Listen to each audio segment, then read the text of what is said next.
Okey, Assalamualaikum. Kita sambung pembelajaran kita hari ini dalam Fizik Tingkatan 4 KSSM. Tapi kita fokuskan untuk menjawab soalan latihan formatif 1.2 muka surat 16 dalam buku teks awak. Okey, jom kita mulakan. Okey, ini adalah latihan formatif yang saya cakap tu lah. Okey, mungkin awak boleh tengok buku teks awak sambil awak tengok video yang saya bagi sekarang. Okey, kita tengok dulu. Dia ada dua soalan. Soalan yang pertama adalah graf memainkan peranan yang penting dalam penyiasatan saintifik. Okey, ini bab 1 penting ni. Okey, so A, apakah kegunaan graf? Dan yang kedua adalah terangkan perkara-perkara utama dalam proses memplot graf. Okey, A dulu. Apakah kegunaan graf? Okey, awak dah belajar dah sebelum ni muka surat 12. Tengok balik muka surat 12. Antara kegunaan graf adalah dia boleh menyatakan hubungan antara dua pemboleh ubah yang diberi. Okey. Okey, yang kedua, mungkin juga awak boleh tulis menentukan kuantiti fizik yang diwakilkan oleh kecerunan graf, menentukan luas di bawah graf yang diwakili oleh suatu kuantiti fizik, menentukan nilai kuantiti fizik secara interpolasi ataupun membuat ramalan melalui ekstrapolasi. Okey, either one lah. Okey, kalau dia minta dua, boleh bagi dua yang ke atas ni. Kalau dia minta tiga, bagi tiga lah. Kalau dia minta semua, bagi semua. Sebab soalan jawapan dah ada. Okey, so kita tengok yang soalan yang kedua. Terangkan perkara-perkara utama dalam proses memplot graf. Okey, perkara-perkara utama ni, sebelum ni saya dah tunjuk dalam video aktiviti 1.2 ke berapa? 1.3 sorry. Secara sikit lah cara untuk memplot graf, tapi hari ni kita tengok satu-satu. Okey, antara yang penting semasa awak memplot graf adalah perkara yang pertama, menentukan kuantiti fizik yang betul pada paksi yang betul. Okey, maksudnya katakanlah untuk soalan yang kita dah buat sebelum ni lah, dia suruh awak lakarkan graf F melawan X. Okey, contoh yang kita dah buat sebelum ni, F melawan X. Okey, mana F ni adalah daya dan X ni adalah pemanjangan spring. Okey, so X ni adalah pemanjangan spring. Jadi awak kena letak kuantiti fizik yang betul pada paksi yang betul. So F berada pada paksi Y. Okey, sini F, dan X berada pada paksi X. Okey, pemanjangan spring. Okey, itu perkara yang pertama, menentukan kuantiti fizik yang betul pada paksi yang betul. Okey, yang kedua, menyatakan unit yang betul pada setiap kuantiti fizik. Okey, so kita dah ada kuantiti fizik, kita kena nyatakan unit dia pula. Okey, so kalau yang ni unit dia Newton, manakala yang ni unit dia adalah sentimeter, bergantung pada soalan. Okey, yang ni unit dia adalah Newton dan yang ni adalah unit dia sentimeter, bergantung pada soalan lah. Ini saya refer kepada contoh aktiviti 1.3 muka surat 13. Okey, senanglah awak nak refer lepas ni. So, ni adalah markah yang kedua, menyatakan unit yang betul pada setiap kuantiti fizik yang betul. Okey, seterusnya kita nak lakarkan graf ni. Okey, menggunakan skala yang seragam. Okey, seperti yang awak tahu, okey, pada graf kita tengok buku teks awak je lah, senang awak nak rujuk. Ni contoh buku teks awak. Semasa awak dah menentukan skala, tengok setiap kotak ni, kotak yang kecil ni 1 cm, 2 cm, kan? 3 cm, 4 cm. Jadi awak kena pandai menentukan skala yang betul. Okey, contohnya untuk skala yang biasa kita gunakan, mungkin awak boleh gunakan pada skala 1, 2, 3, 4. Okey, yang senang lah. Ataupun mungkin boleh juga gunakan 2, 4, 6, 8 dan seterusnya. Ataupun 5, 10, 15. Jarang-jarang ataupun jangan guna skala yang susah. Skala yang susah ni contohnya 4. 4. Okey. 4, 8, 12 kan. Sebab kenapa saya cakap macam tu? Sebab katakanlah awak letak pada graf ni. Okey, sini 4. So macam mana awak nak bahagikan dengan kotak-kotak yang kecil kat dalam ni? Jadi so difficult lah. 4, 8 payah sikit kan. Kalau kita letak contoh yang lain 3, 6, so still payah. Jadi yang paling senang, okay, skala yang seragam ni contohnya 1. Okay, so tengah-tengah ni 0.5, 2, 3, ataupun 2 dekat tengah ni 1. Macam tu lah untuk pemilihan skala yang seragam. Okey, seterusnya plot semua titik dengan kemas. Okey, seperti yang saya cakap sebelum ni, better guna cross. Jarang-jarang guna dot. Okey, supaya senang nanti awak nampak pertindihan titik pada graf. Okey, plot semua titik dengan kemas.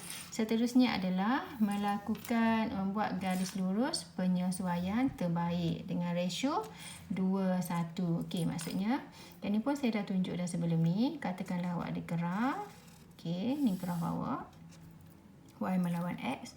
Okey, saya tunjuk sekali lagi Ratio dia bila awak dah draw graf, kalau graf cantik macam ni tak ada masalah lah. Okey, kalau graf yang pening sikit, contohnya data dia bertabur. Okey, so awak adjust ruler awak ni. Masa awak plot graf, awak adjust ruler awak supaya dia berada pada ratio 3, 2, 1. Nisbah 2:1. Okey, so mungkin sini awak cross. Okey, kat atas 2, kat bawah 1.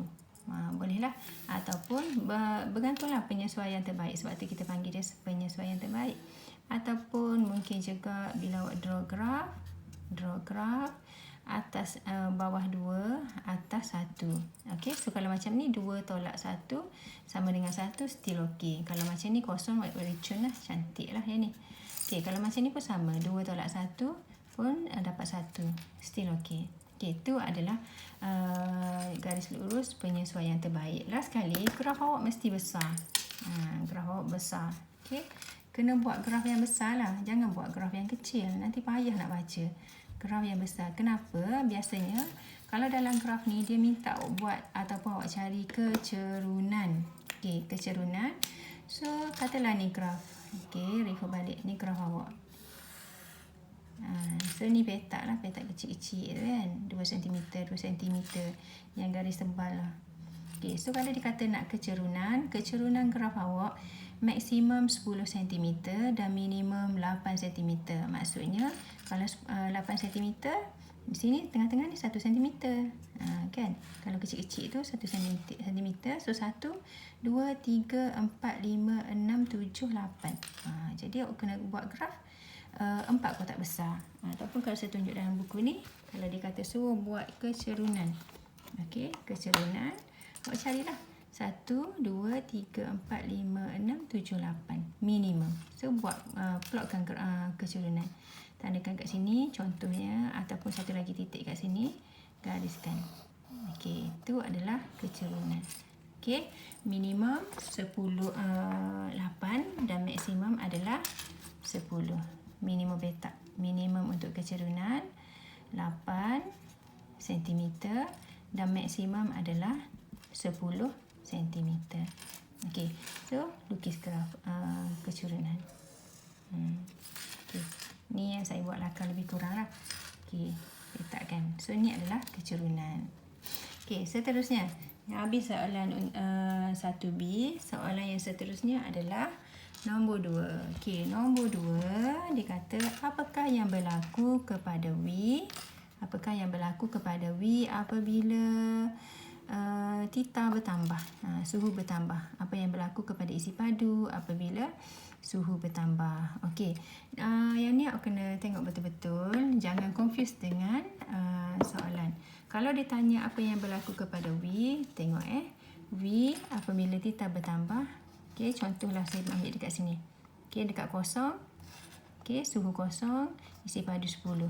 Suhu 100, isi padu something dekat sini lah. Okey, mungkin 15. Mungkinlah.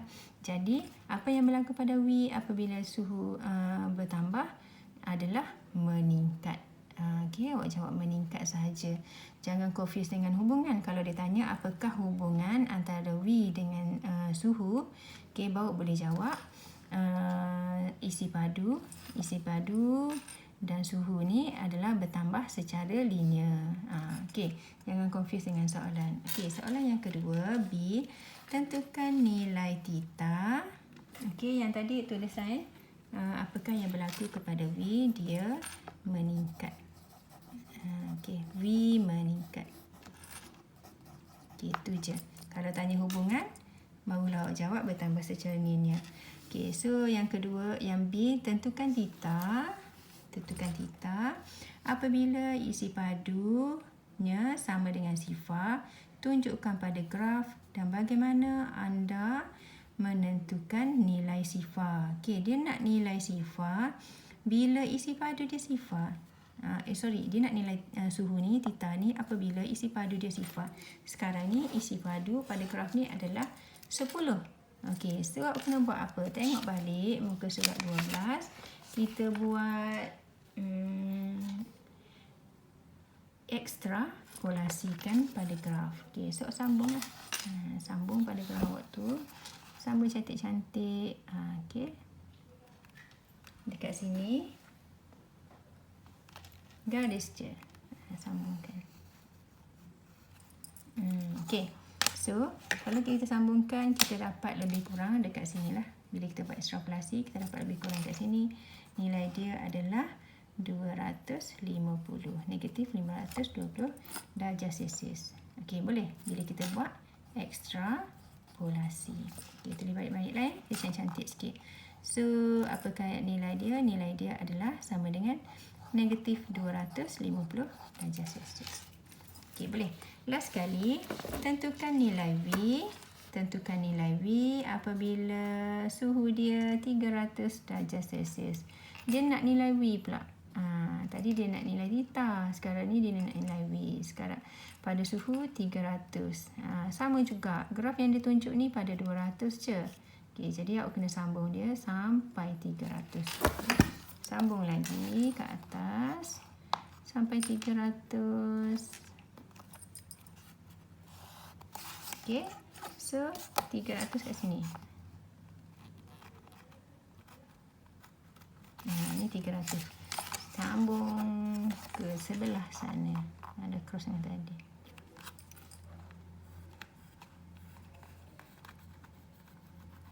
Okay, so awak dapat something dekat sini lah kan. Ini nilai isi padu dia. Mungkin boleh dapat dalam 22 cm padu dekat sini. 22 cm padu. Okay, boleh. Okay, itu soalan 2C. Senang je lah. Nanti rujuk balik soalan jawapan awak ya. Kalau dia tanya kecerunan, awak cari kecerunan. Ambil 2 titik pada graf. Okay, lepas tu gunalah formula yang kita dah belajar dulu. Y2 tolakkan dengan Y1 perlukan dengan X2 tolakkan dengan X1. Okey, habis. Itu saja untuk latihan formatif 1.2. Kalau ada soalan ataupun ada apa-apa pertanyaan, boleh komen pada ruangan komen yang saya sediakan kat bawah. Okey, terima kasih.